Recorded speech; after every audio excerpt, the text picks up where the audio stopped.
Hi, my name is Sandy Smart. I'm a rangeland ecologist and currently serving as the Ag and Natural Resource Program Leader at SDSU. Today, I want to talk about why holding out for summer rain is not a safe bet. In previous videos, I've talked about how spring precipitation is highly correlated to annual forage production. Here's just a list of several studies in the Great Plains that has been published about showing how April through June precipitation is the main driver for forage production. In addition, I've also showed how cool season grasses in the northern Great Plains tend to reach peak forage production in late July, and warm season grasses reach peak forage production in mid-August. So what I'm going to do is show you how you can access weather station data from the High Plains Regional Climate Center.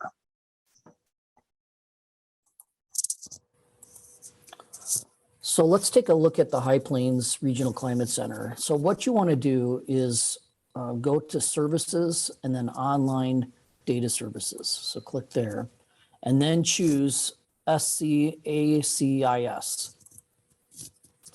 From here, we can choose a product. So what we're going to do is look at monthly summarized data.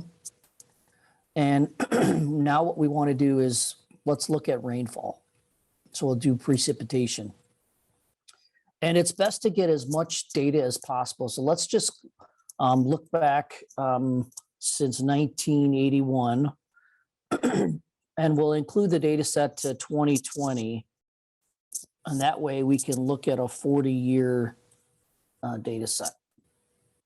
Now we'll choose our station.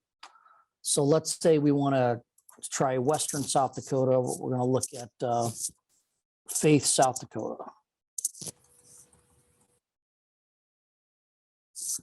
So now it gives you a list of stations to choose from. So you can you can see the airport and others to choose from. So we'll go ahead and choose Faith. And then we'll hit go.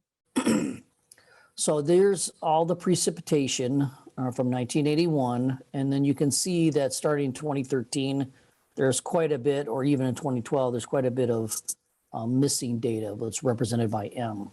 So then this one's not as useful. So let's choose the airport. And here we can see there's a lot of data that's missing early on, and then we see a complete set. So let's try something else that's closer, and let's try Dupree. So here we have, a few items that are missing. The T represents trace, but in generally this data set is pretty good to look at. So you can see at the top, the months across the top, and then they have the annual precipitation. And we've talked about earlier how April through May and June precipitation is pretty important. But let's pretend that we're in a drought and we have, let's say we're down a couple inches of precipitation through that April through June period. So here is April, May, and June, and now it's July averages 2.43 inches. So let's say we have to make up some deficit and we need another 2 inches. So we actually need 4.43 inches in July to make up for that.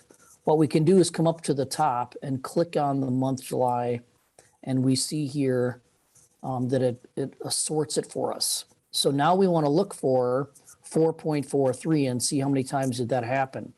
So we got in 2019, 1992, 1987, 2008.